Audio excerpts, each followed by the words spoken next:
Hello, everybody. This is Peter from MNN, and I am coming to you with a breakdown of what went down last night at Fukuoka for Band-Maid's latest spin-off.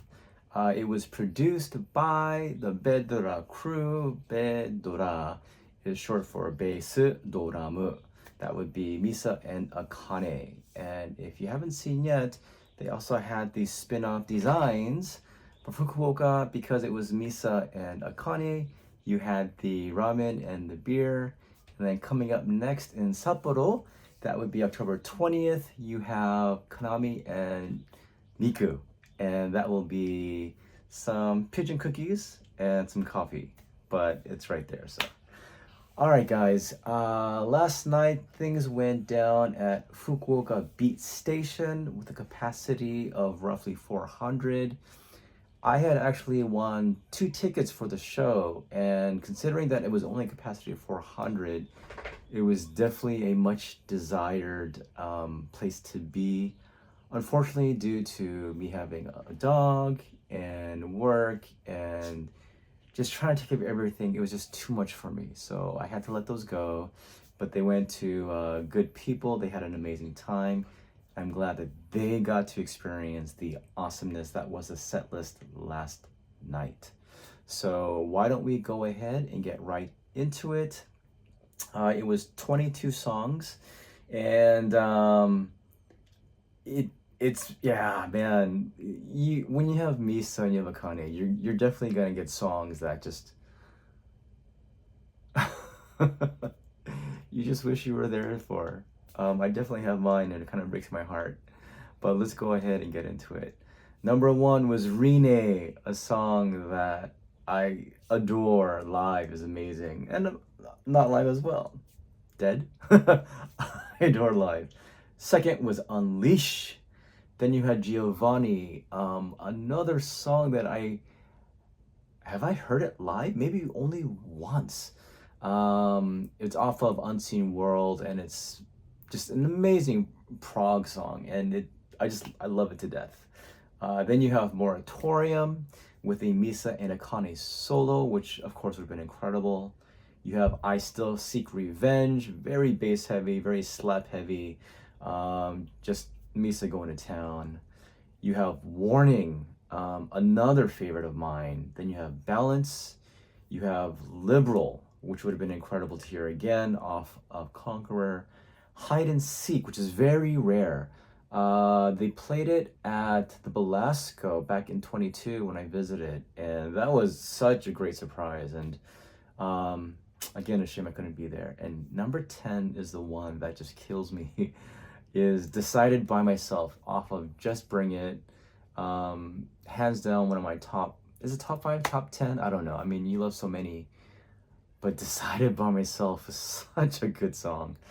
That song, I think, encapsulates really the tone that I really loved during that time that Konami was utilizing, and just an incredible song. Why is it not played more often? I just don't understand. There was an Akane solo as well during that song. On to Black Hole, which must have been amazing, as it always is. You had a Misa and Akane solo going on. Then number 12 was Honkai, another song that I really love off of Unseen World. Wonderland, Anemone, Mirage, Brightest Star, Get to the Top. Those are two of the newer songs. Get to the Top, I believe it's the first time it's been played, if I'm not mistaken. That is the instrumental, the last track off of Epic Narratives. So I wonder how that sounds live. Then you have that last spurt, as they call it, Forbidden Tale, which the music video was released just a couple of days ago.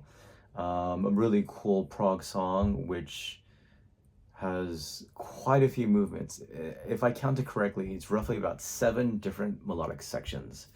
You have Dice, Dilemma, Influencer with a duel between Misa and Konami, and then you have Protect You, their song off of the Grandizer Z anime. That's correct. So yeah, 22 songs, an incredible show. Um, I'm sure I wasn't there, but considering the list that was given, I mean, there are some really, really rare gems, fantastic stuff that you definitely can tell, at least for me, that Misa had her hand in. Like I Still Seek Revenge. Anemone is one of her favorites. She likes the slower tempo songs. Akane with Black Hole. I mean, it's just really great. So that is that for October 5th. Next is October 20th in Sapporo. It is sold out as well. I believe it is Penny Lane 24. I forget the exact capacity, but I don't think it goes beyond 500. And then you have the ZEP tour, which is only 4 shows. You've got the Aichi, Osaka, and then the 2 Tokyo shows, November 25th and 26th. ZEP Tour merch is also available for pre-orders. It went up last night. There's quite a few different designs, so you guys can go ahead and check that out, see what appeals to you. If you can get it, get it.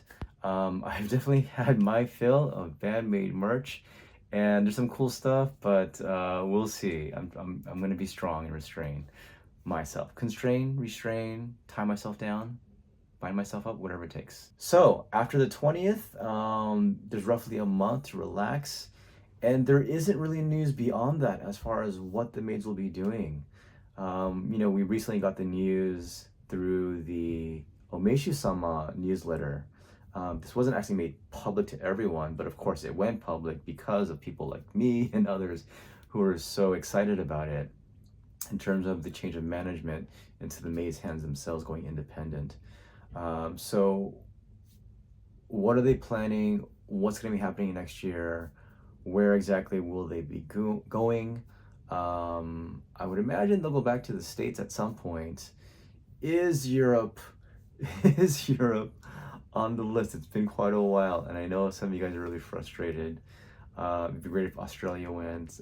Any number of places. I can name any place, and you guys would love it there. So, but yeah, that is that. I hope you guys are doing well, and how are you enjoying the new CD, the new album, and off of the set list that was mentioned, which is your favorite or favorites? For me, God, I would have killed to have heard Decided by Myself, Giovanni, Rene again, Warning, Honkai, Anemone. Yeah, great stuff. But all right, guys, that is that. And I hope you guys are taking care of yourselves. And I will see you again sometime soon. Take care. Bye.